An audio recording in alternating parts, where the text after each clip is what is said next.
In the radiant vastness of the heavens, a sense of eager anticipation buzzed through the ethereal expanse where all the angels of heaven had gathered, now poised to receive the closing celestial address. The Metatron, radiant and majestic, stepped forward to address the heavenly congregation. Their voice resonated through the celestial chamber. "Michael, we are grateful for the wisdom you have shared in your presentation," began the Metatron, their tone imbued with a commanding serenity. "As we prepare to draw the veil upon this celestial assembly, it is incumbent upon us all to remember that we stand but hours away from fulfilling our sacred duties within the grand design. I have watched the story of humanity unfold, and I must confess, it has left me with a heavy heart." The Metatron paused for a moment, allowing the gravity of the words to sink in before continuing. "Our duty as angels is to nurture and protect humanity. We once observed their journey, celebrated their kindness and love, but now, we find ourselves struggling to ignore the darkness that taints their very being." The Metatron's gaze swept over the angelic assembly, their expressions reflecting the shared concern. Cruelty and malice are all too common in the human world, causing pain and suffering through wars, greed, and hatred. The cries of the innocent and the tears of the oppressed echo throughout the terrestrial realm. We have come to the point where we cannot continue to turn a blind eye to the evil that dwells within the hearts of many. Evil has embedded itself in every corner of the world, woven into human society's very fabric, the Metatron asserted, their voice unwavering. "As it has been foretold in the Almighty's great plan, the time has come for judgment, not in anger or vengeance but with deep sorrow for the path humanity has chosen. It is time to reveal the truth of their actions and consequences, to awaken self-awareness within their hearts." With a sweeping gesture toward the celestial expanse beyond, the Metatron continued in a resonant cadence. "The second coming of Christ shall rightfully usher in the peace and harmony we have tirelessly sought throughout the millennia, ultimately succeeding in purging this world once and for all of the malevolence that stains the Almighty's creation." A sense of solemn determination filled the air as the assembled angels nodded in unison. Leaning casually on the lectern, their posture as natural as the ingredients listed on a child's cereal, the Metatron resumed after a meaningful pause. "And now, my brethren, I am pleased to announce that all preparations are in place. The celestial gears are turning, and the appointed hour draws near. It is time for us to take our positions and ready ourselves for the culmination of our sacred duty in the great plan." Snapping back into a commanding stance, they raised their arms in a decisive gesture proclaiming with an austere and formidable tone, "Now, go forth, and make your closing preparations, in these final hours." With those final words, the Metatron's speech concluded, and the angels graciously applauded before dispersing, each one going to their designated stations. Aziraphale, however, remained at the back of the chamber, nodding politely as his celestial associates filed past. Catching the Metatron's gaze amongst the departing throng whilst almost hovering on the tips of his toes, Aziraphale ventured nervously, Metatron, might I trouble you for a moment?" The Metatron paused, an air of irritation about them. "Yes, Aziraphale, I have a multitude of heavenly tasks to attend to." "What is it that you require?" "I trust everything is in order." "Oh, indeed, Your Grace," Aziraphale replied modestly, acutely aware of the Metatron's impatience. "It is just that I seem to have misplaced Raphael. In fact, it appears that no one can locate the Archangel." Punctuating his words with a nonchalant shrug and an expansive fluttering of his hands, he confessed, "Anywhere, they say." A fleeting shadow of annoyance danced across the Metatron's countenance before diverting their gaze to the folds in their robes. After a moment of reflection, they met Aziraphale's optimistically quizzical scrutiny before inquiring with feigned sincerity. "Ah, you're looking for Raphael, are you?" The response was as transparent as a player sacrificing a pawn to buy a few more moves on the board. Nevertheless, Aziraphale maintained his composure. "Why, yes, of course," he replied with an air of beseeching earnestness. "It would be most prudent to have all our celestial forces ready and in their appointed places. I thought that if anyone were privy to Raphael's whereabouts, it would surely be you, Your Grace. After all, we should assemble our best to command the front lines, should we not?" Metatron appeared momentarily deflated, as if outmaneuvered by Aziraphale's reasoning. Very well, Aziraphale. You make a valid point. They conceded with a thoughtful, even distracted tone, contemplating the consequences of their discourse. Then, a smile, almost bordering on a sneer, crept across their lips. I believe that Raphael is currently residing in the hidden kingdom of Upper Mustang, Nepal. Yes, indeed, the Metatron's expression darkened with a certain glee. Perhaps it would be best if you embarked on a journey there yourself and brought him back, they suggested, a finger raised as if emphasizing the astuteness of the point. As you rightfully pointed out, Raphael is of utmost importance. It would be wise for you to collect him personally. With a self-satisfied nod, the Metatron departed, leaving Aziraphale nodding respectfully in their wake. As the Metatron disappeared from view, a gratified smile curled upon their lips, relishing their own cunning.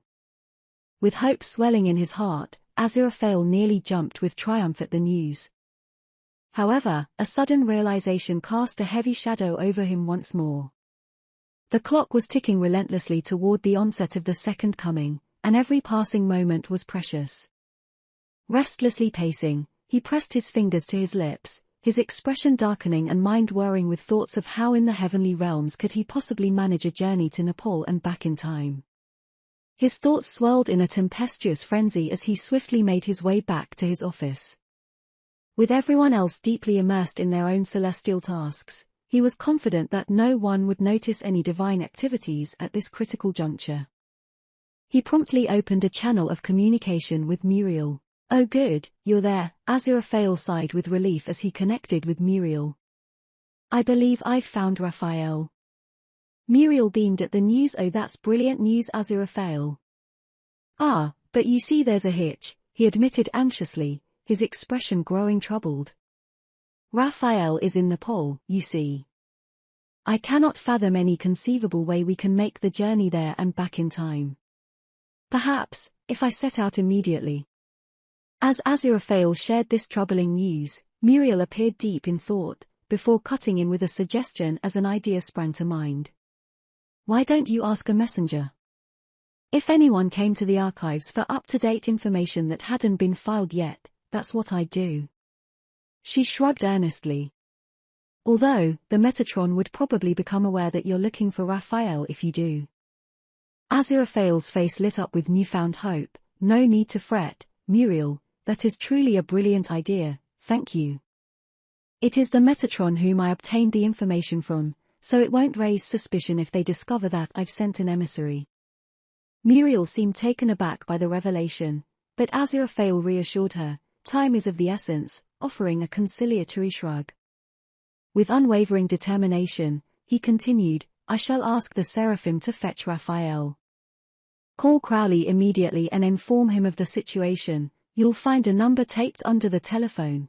Key in the number to the machine and Crowley should answer. Ask him to meet us at the bookshop as soon as he can. I shall join you there shortly. Muriel nodded in agreement. Right, got it. I'll take care of it, Muriel affirmed. Thank you, Muriel. I will be with you shortly as soon as I hear something, Aziraphale concluded with a warm smile as he ended their connection. Crowley lounged languidly on the leather sofa in his appointed Mayfair flat, a glass of good Merlot in one hand, a cigarette smouldering in the other, and the sound of a Lou Reed record floating through the air. A terse rapping interjected with a cry that unmistakably resembled Crowley, disrupted his languid repose. With an incensed huff, he reluctantly set down his wine glass and nonchalantly placed his cigarette into a nearby ashtray. He ambled over to the door, snatched it from its frame, and leaned a shoulder against the wall as he greeted the demon. A perfect day indeed, he quipped, a devilish smirk dancing on his lips. Slinking back into an erect stance and turning on his heel, Crowley sauntered back into the lounge, effortlessly reclaiming the cigarette en route. What brings you to my humble abode, Furfur? He inquired, his words a curious blend of nonchalance and intrigue. What are you playing at? The demon demanded, exasperation lacing his words. More to the point, what are you playing me for? Whatever do you mean? Crowley drawled, pouring himself another glass of wine. Furfur raised the copper peg, surmounted by a bull standing in a reed marsh, that Crowley had handed him at the British Museum. "This isn't the key, is it?" he exclaimed, frustration evident in his voice. Crowley took a self-satisfied sip from his glass and replied dryly, "Well, you tell me. It was only a hunch, you know." Strength and fertility, represented by a bull, amongst a collection of artifacts from the Indus region, of the appropriate age, and he eyed the object inquisitively. "Appears to be a key, wouldn't you say?" "It's a blimmin' peg for hell's sake, Crowley, just a peg," Furfur exclaimed near hysterically. "We've had every demonic analyst on it, whole department. Poking, prodding, throwing every infernal right we've got at it for days, and nothing." Crowley sighed, allowing a flicker of smug irritation to surface. "Yes, hence the discretion. I wasn't about to drag hell into a wild goose chase unless I was sure. That's why I refrained from involving you lot. I needed to ascertain whether it truly was the key before." Crowley raised an accusing eyebrow, embarrassing myself. He left a pregnant pause before delivering the final blow. "I wouldn't call your little museum invasion a model of subtlety. And may I add, that little fiasco cost us any chance we might have had in extracting any more information from those bothersome angels." Furfur hesitated, chastened. His grip tightened around the artifact, and awkwardly repocketed it with a grunt that might have passed for an apology if one were feeling generous. But after a beat, his eyes flicked up. The momentary humiliation cooled into calculation. "Well then," he drawled, smoothing his lapels as he recovered his poise. "That raises a different question, doesn't it?" Crowley raised an eyebrow. Furfur leaned in, voice lowering. "We've heard whispers, Crowley, that you have been maintaining certain company." He let the implication hang heavy in the air. "Heavenly company." Crowley met him with a flat stare, swirling his wine with pointed boredom. Furfur's eyes narrowed, the accusation glinting sharply. "So, any revelations on your end? Anything you want to share with the class? Or should we assume that you are, in fact, in league with that angel?" Crowley assumed a feigned expression of disbelief. "In league?" He arched an incredulous eyebrow. "Cooperating with the Celestials who are teetering on the brink of obliterating the entire infernal realm, and poised to erase me from existence." Silence followed. Crowley let it stretch, watching Furfur's bluster shrink. The demon's shoulders deflated slightly as the contradiction in his accusation took root. Crowley seized the moment to counter the point as he shifted his weight, voice low and dry as ash. "Really, Furfur? If anyone should be asking questions, it's me. Perhaps I should be the one asking what in the world, or indeed the netherworld for that matter, is hell up to. Sending half-witted hit squads, stirring up angelic interest, nearly blowing our cover." With uncertainty creeping into his expression, Furfur shifted uncomfortably, his demeanor rife with challenge. "Yes, well," he began, "I'm relieved to hear you've retained a morsel of self-preservation. Naturally, we've had to relay this to Satan himself." His eyes locked with Crowley's, searching for any infernal chinks between the metaphorical scales of the demon. Crowley offered nothing but a slow, serpentine smirk. Furfur pressed on, "We're rallying the legions. Preparing for what's coming, of course." "Of course," Crowley agreed, sipping his wine in a lazy toast. Furfur's tone sharpened, edged with pointed intent. "Will you be aligning yourself with us, Crowley? Taking your place in the ranks? Or are you planning something else entirely?" A sneer tugged at his mouth, laced with devilish anticipation. "Word is, you've grown rather fond of celestial company, that your loyalties might already lie with them." The desperation to find some foothold in the interrogation bled through, barely masked beneath the challenge. Coming perilously close to projecting his wine in an indignant spray, Crowley's face contorted in sheer disgust. Dispensing with any need for subterfuge, he responded in a voice thick with incredulity. "With them, you say? Truly? What fantastical notion has led you to believe that I harbor any inkling of desire to embark on an everlasting serenade of celestial harmonies?" The idea of such an unsavory fate left Crowley awash with revulsion. As the words escaped his lips, the grim prospect of such a destiny felt lodged in his throat, an idea too repugnant to fully accept. Furfur's glare faltered as the intense blow of Crowley's reaction knocked the wind out of his accusation.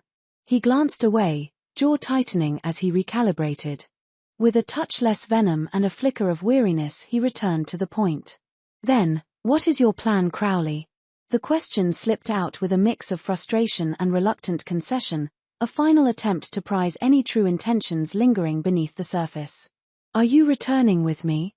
Perhaps preparing for the upcoming battle? Or are you just going to keep slinking about up here until it's too late? The air between them thinned, tense with expectation. Crowley allowed a wry smile to dance upon his lips as he fixed Furfur with an unwavering stare. I'll be lingering here for a while longer. His voice was calm, razor-sharp with intent, and, I intend to extract every morsel of information from those angels to thwart this before I descend back down there. Furfur's gaze sharpened. Fire flicked behind narrowed eyes as he took in the words. He took a step closer, holding Crowley's gaze, tone edged with challenge. Just remember, time runs differently down there. We'll be waiting among the infernal ranks, eagerly waiting your return and whatever precious insights you manage to scrape together. Crowley didn't flinch. His presence radiated diabolical certainty, his unyielding resolve etched into every line of his stance.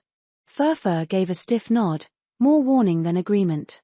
Then, with a sharp tug, he seized the edges of his coat and yanked them into place, the motion tight and furious. Without another word, he turned on his heel and strode into the shadows, forcefully slamming the door behind him with theatrical finality, leaving Crowley to his smoky room. Crowley raised an unimpressed eyebrow at the display.